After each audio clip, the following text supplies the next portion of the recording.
¿Cómo están? Bienvenidos a esta segunda temporada, si vale decirlo así, ahora que está de moda Netflix y las series y demás. Segunda temporada de Desde el Diván. Y vamos a empezar muy bien, porque tenemos el honor de recibir en su primera entrevista de 2018 a Beatriz Arlo. Gracias por estar acá.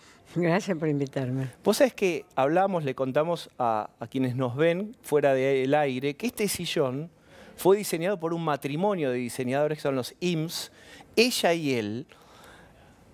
Y qué complemento laboral y marital, ¿no? Y te lo planteo en un momento en donde justamente se discuten las cuestiones de género, el rol de la mujer, el feminismo. Sí, en efecto, porque además hay muchos objetos de la vida cotidiana, muebles, que son de los IMSS, que ni siquiera recordamos que son de ellos. Y tampoco sabemos qué diseñó él y qué diseñó ella. Hay que ser un experto en diseño para saber qué viene del tablero de uno y del otro, ¿no? Pero vos hiciste solo el taburete. Yo me imagino las mesas, las sobremesas de ellos tomando vino y acusándose. Pero ahí había una cerveza. O unas cervezas. Es complicado definir qué es, pero la pregunta es, ¿vos sos feminista?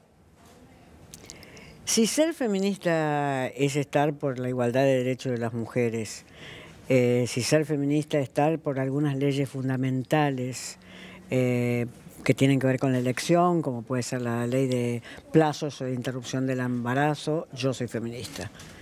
Eso es como si me preguntara si soy populista.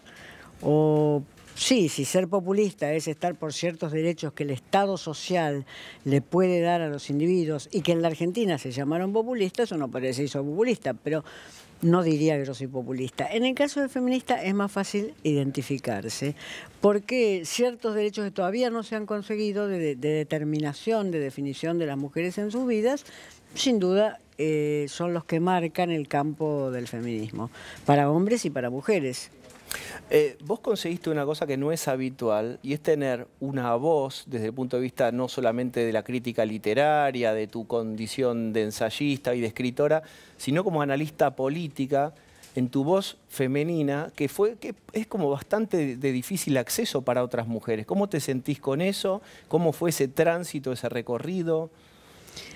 Mira, el tránsito tiene que ver con una historia de vida donde mis compañeros de trayecto fueron completamente igualitaristas. Yo dirigí la revista Punto de Vista durante 30 años y ahí había hombres intelectuales como Carlos Altamirano y como Hugo Besetti que les parecía completamente normal que fuera yo la directora de la revista. Nunca fue puesta en cuestión que yo dirigiera la revista. Y que yo la dirigiera no tenía que ver con mi inteligencia, sino que tenía que ver con mi capacidad de trabajo, que quizás sí en ese caso era mayor para la dirección de la revista que la de los hombres que me acompañaban. O sea que no se inicia con la política, se inicia con la dirección de una revista.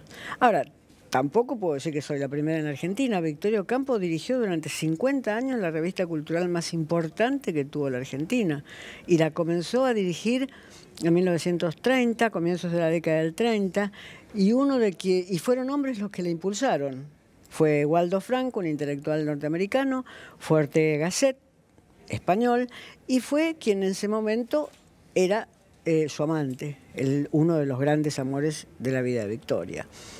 O sea que no tengo nada de original tampoco en ese punto. Y Victoria Ocampo llegó a ser en los años 40 y 50 una voz sumamente Pero escuchada. coincidís en que no hay un montón de voces de influencia, llamémosle así.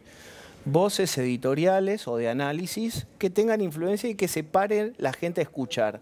No sé si eso te parece que tiene que ver con una cuestión cultural. Bueno, uno podría decir que hay voces importantes en algunas temáticas que son fundamentales. Por ejemplo, en el caso de educación, podría nombrar hombres que son muy importantes, pero también diría que la lista sería más larga si nombrara mujeres, con cuyas hipótesis sobre educación puedo estar de acuerdo o no de acuerdo, pero que la lista sería más larga en el caso de educación si nombrara mujeres. O sea que hay temáticas que tradicionalmente encauzaron vocaciones públicas de mujeres. Yo recuerdo cuando yo era estudiante en la Facultad de Filosofía y Letras en los años 60, eran casi todas mujeres las que se anotaban en la carrera de Ciencias de la Educación. Había algunos hombres muy conocidos, por ejemplo Juan Carlos Tedesco, que llegó a ser ministro, pero eran casi todas mujeres las que se anotaban y por tanto de ahí tenía que salir la cantidad de expertas en educación que hoy veo uno opinando en los medios. Bueno, otra arista de esto, te invito a ver en aquella pantalla, miren a Kevin Spacey de House of Cards. Ahora se conoció que lo indemnizaron con 39 millones de dólares porque lo echaron por las denuncias por abuso.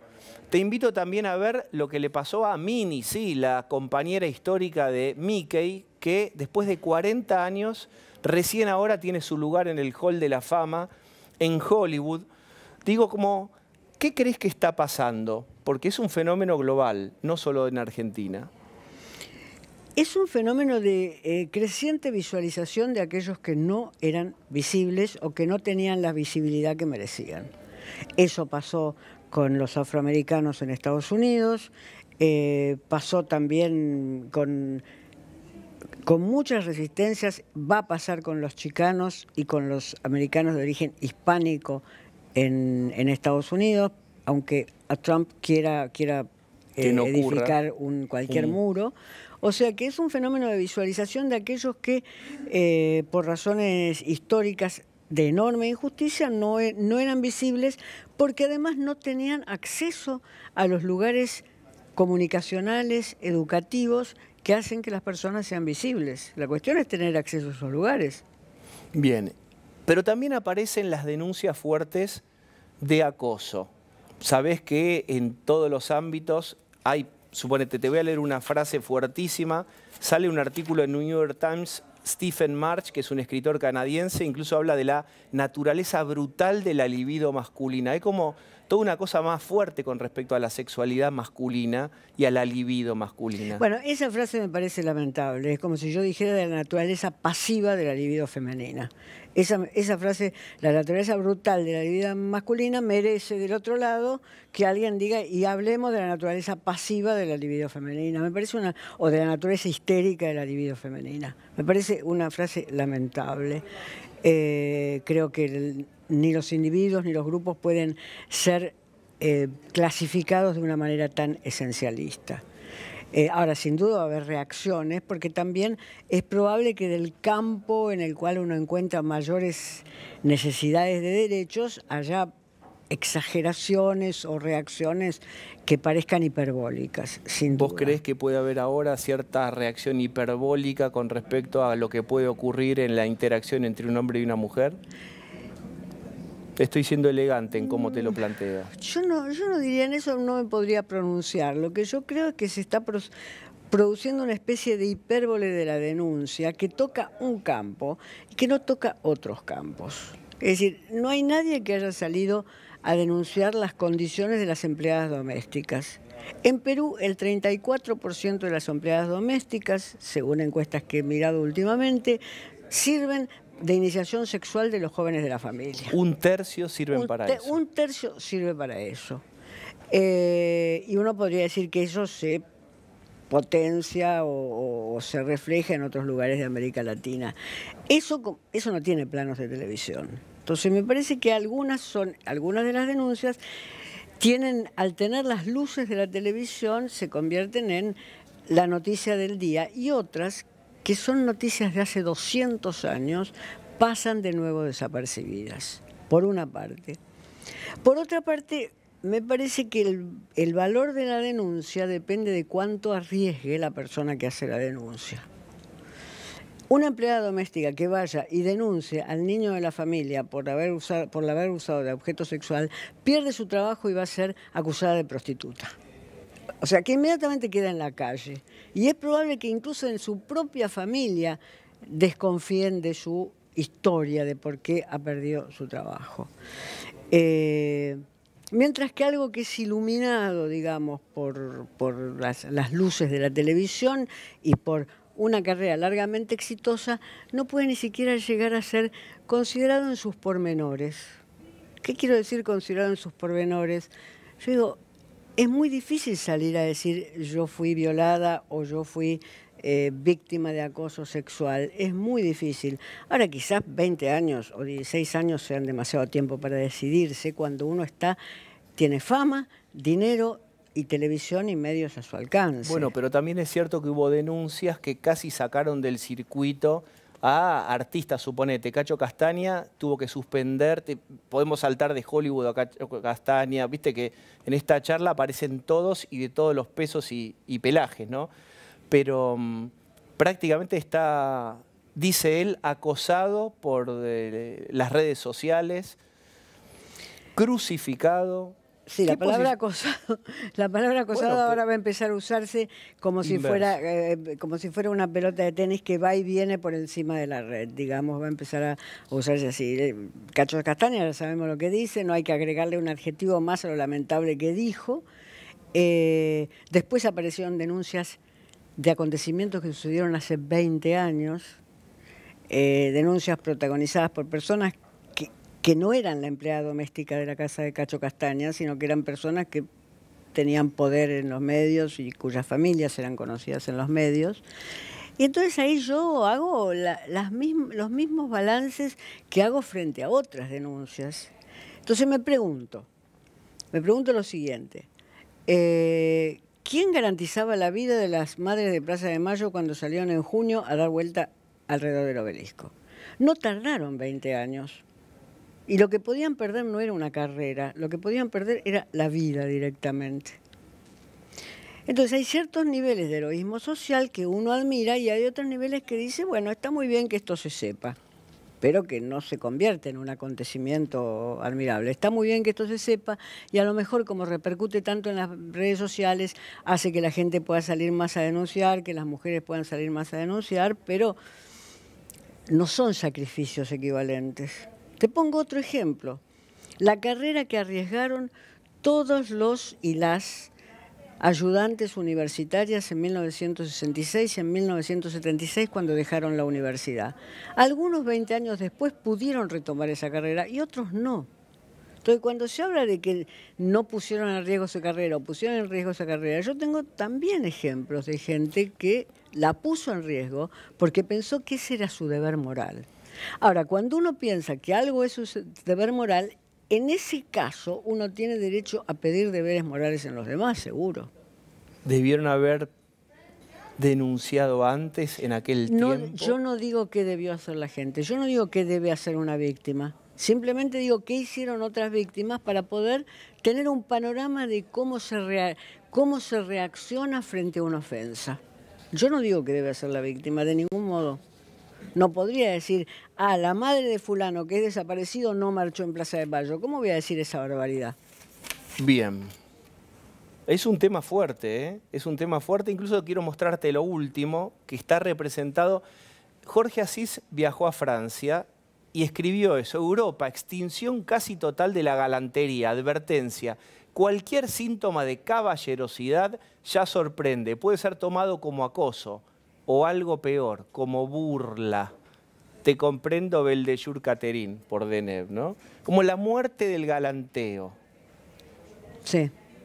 Digo, eso dice Catherine Deneuve y las otras 20 mujeres que firmaron esa carta que es interesante. Que dice, no nos reconocemos en este feminismo que incluye el odio a los hombres y a la sexualidad. Dijeron algunas intelectuales francesas. Sí, quizás incluso uno podría decir que en esa afirmación de que ese feminismo incluye el odio a los hombres y a la sexualidad, están equivocadas, exageradas. Uno no podría decir que el feminismo en su totalidad incluye ese odio, porque sería equivocado también. Lo que sí es interesante escuchar otra voz. Es decir, nunca me gustaron las parroquias. Está muy bien. Nunca me gustaron las parroquias. Entonces, cuando escucho esa voz de Catherine Deneuve, que después salieron otras 4 actrices, Juliette Binoche, y algunas otras a Gianni, a secundar esa carta, digo, mira qué interesante esto. Se puede pensar de manera articulada las cuestiones. Entonces, las parroquias no me gustan. ¿Y no tenés miedo que en redes sociales cierta policía del pensamiento te condene por no ser más taxativa y condenatoria de algunos hechos? En las redes sociales se dice cualquier cosa de mí. En principio me tengo que callar porque soy una vieja estúpida. O sea que el primer rasgo machista es el de las redes sociales. Muchas veces con alias femeninos, pero no digo que sean mujeres, sino con alguien que quiere tomar esa perspectiva. O sea que en redes sociales se dice cualquier cosa. ¿Cuánto te afecta los ataques a vos, a tu persona, en redes sociales? Nada, muy poco. Bien. Hace unos años te definías como la anti-kirchnerista que los kirchneristas aman odiar. ¿Cómo te definís hoy? Que sos crítica de Macri. No creo que exista para el macrismo. No creo que exista. Con el kirchnerismo... No, ¿vos no crees existir en la consideración del macrismo? No. Digo, para algún funcionario macrista que conozco hace muchísimos años, seguramente existo. Para algún miembro del político a los quienes conozco hace muchos años, seguramente existo, pero no existo para el macrismo. ¿Qué quiere decir no existir? No existo, no entro dentro del horizonte de discursos que deben ser considerados. Los discursos que deben ser considerados son otros. ¿Y cómo te sentís con eso? No me importa. No me importa, no es una cosa que... ¿Cómo crees que te ven? De ningún modo. No soy visible en ese horizonte. ¿Por qué era visible dentro del horizonte kirchnerista? Por el carácter altamente ideologizado del horizonte kirchnerista. Entonces, ahí había que discutir. Yo no era populista, ellos eran populistas. Yo no era ultranacionalista, ellos eran nacionalistas. Yo no era personalista, ellos eran personalistas. Y entonces ahí había cosas que discutir que eran el orden de las ideas.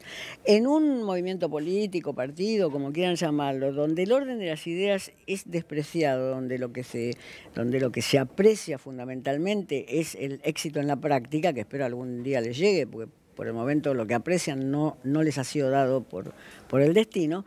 Bueno, no puedo tener un diálogo, porque no hay campos comunes de diálogo. ¿Cómo yo no iba a tener un diálogo con Horacio González, con María Pía López, porque teníamos campos comunes de diálogos anteriores incluso? Se me ocurre una frase: prefería ser odiada que ignorada. No.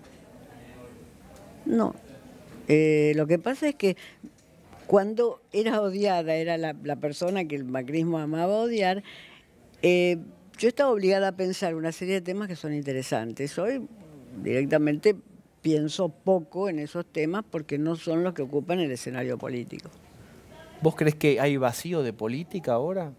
No, hay mucha política, pero depende de lo que se llame política. Digo, depende de lo que se llame política. Política también es decir, la política que dice hacer el gobierno, ¿para vos no es política? Sí, depende de lo que se llame política en el sentido discursivo, en el sentido práctico, en el sentido de sus resultados, sobre todo en el sentido también de sus resultados. Si alguien dijera, lo que pasa es que Beatriz está leyendo la política con claves de antes, de toda su trayectoria, y la verdad es que cuánta efectividad tuvo para bajar la pobreza el peronismo tan ideologizado. O los partidos de izquierda, déjennos hacer. Te estoy suponiendo Bueno, sería un ignorante sobre los orígenes del estado de bienestar a la criolla que existe en Argentina, que no son con el kirchnerismo, sino que son con el gobierno peronista iniciado en 1945, el que dijera eso. Perón no era una persona desideologizada en absoluto, no era de izquierda, pero tenía una serie de formas de pensamiento que son las de la posguerra. Y la de la posguerra, que es la que llevó a los estados de bienestar en todo el mundo, lo que en Francia y en Alemania se llaman los 30 gloriosos, los 30 años gloriosos para los estados de bienestar. Entonces, la persona que dijera eso, primero ignoraría el pasado, pero quizás esa persona me diría, no me interesa el pasado. Y si te dijeran eso, Beatriz, estamos con algo nuevo. No es los grandes significantes, la patria, el pueblo, la soberanía. Es algo más concreto, como dicen ahora, el metro cuadrado que le afecta a la gente, las cloacas, la luz, mejorar la infraestructura. Está bien. Yo digo, si les parece... Lo único, entonces, hace 2 años Macri estuvo en Davos, dijo que iban a caer más plata que en la cueva de Alibaba. No vino esa plata. Ahora, vuelve a Davos, hace el mismo discurso. Lo único que en algún Davos del 2030... que la política demuestre que cuando dice que van a venir las inversiones, vienen las inversiones. Que cuando Macri está 15 minutos con Merkel, como estuvo en este Davos, bueno, algo pasa en nuestras relaciones con Alemania, que es una de las grandes naciones del mundo y la líder de Europa. Bueno, voy a medirlos por los resultados.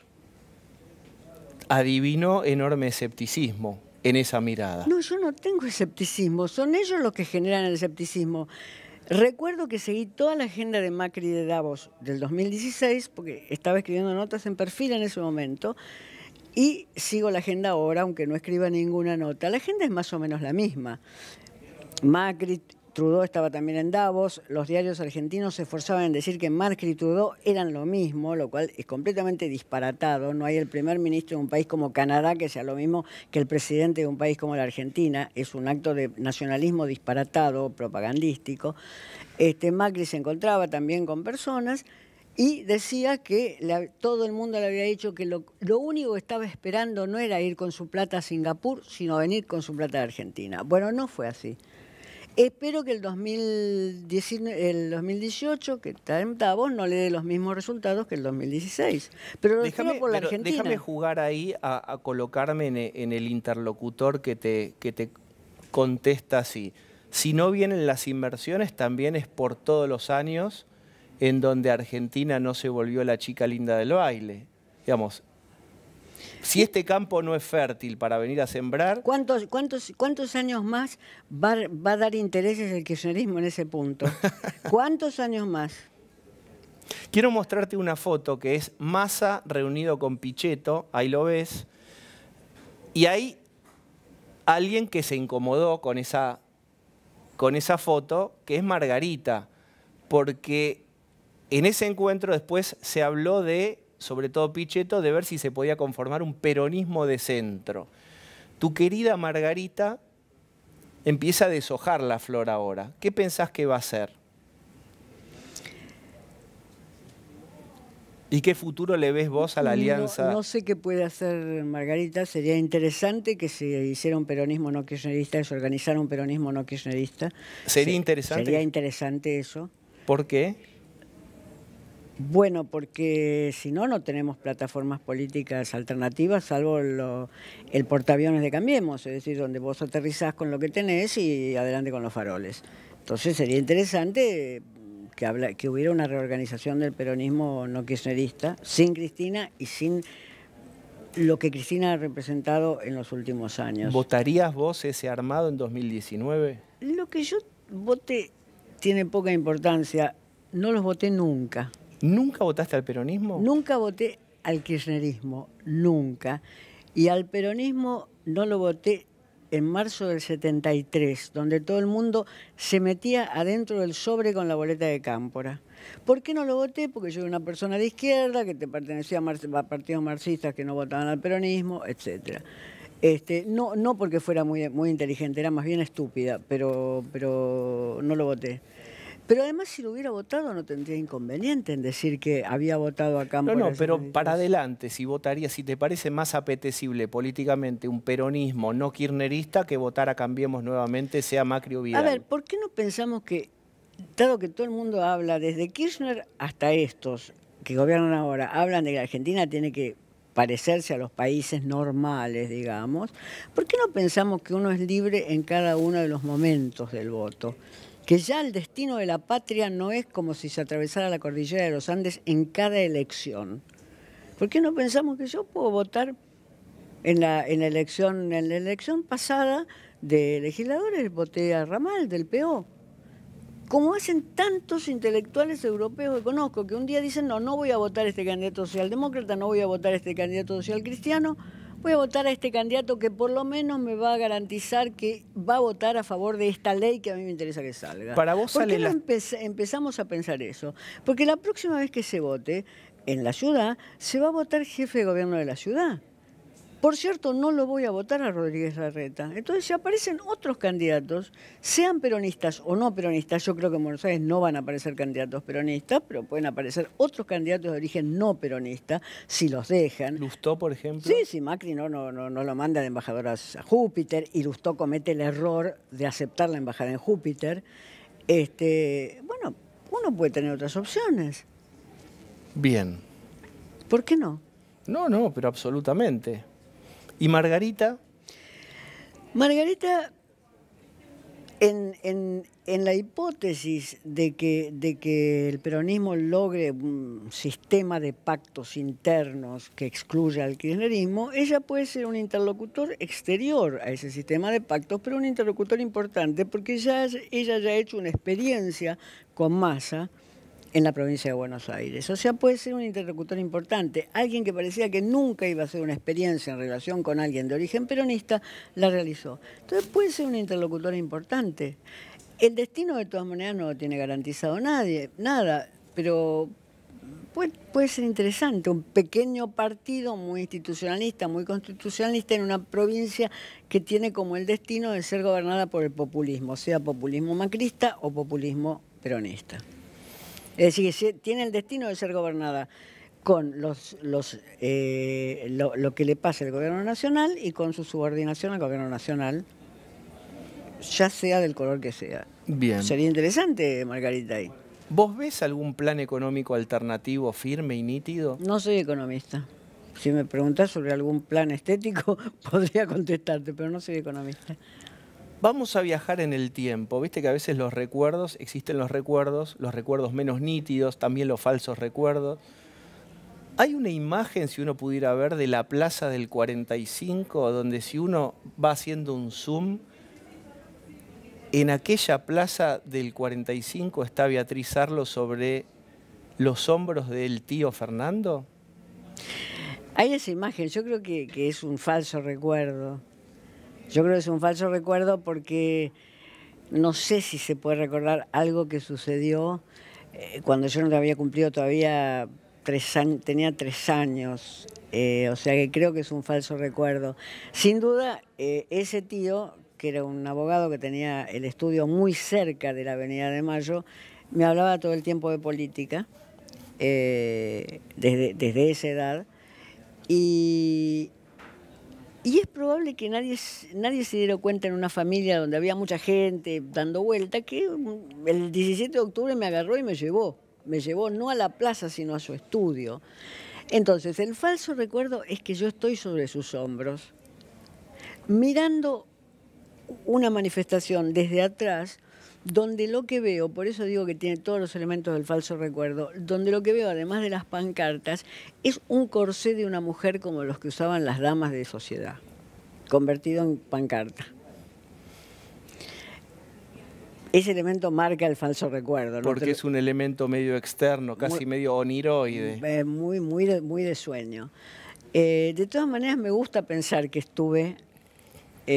ahí. Me gusta pensar que estuve en ese ahí. momento fundacional de Argentina también. Sí, fue toda una educación. Fue toda una educación porque en esos mismos meses mi tío tenía una cita en el Jockey Club. Él no era socio del Jockey Club, no le daba su clase social para eso, pero tenía una cita en el Jockey Club y me llevó al Jockey Club, que estaba en la calle Florida, antes de... Bueno, no importa, que estaba en la calle Florida. Y me explicó que ese era el lugar de la oligarquía argentina. O sea que eso también está mezclado. Debe haber sido mis primeros aprendizajes. ¿Y quedaron? Quedaron. Muy chiquito. ¿Hay una tía Manon? Sí, Manuela se llamaba. Manuela. Escribiste una carta muy conmovedora en El País, ¿no? Tenemos qué triste tener 2 minutos para esto, pero te quiero mostrar otra cosa más. ¿Puedes contar quién fue Manon y qué te pasó, qué contaste en esa reseña que escribiste para El País? Yo fui criada en realidad por 4 tías, todas maestras y directoras de escuela, o sea que soy un producto del normalismo argentino.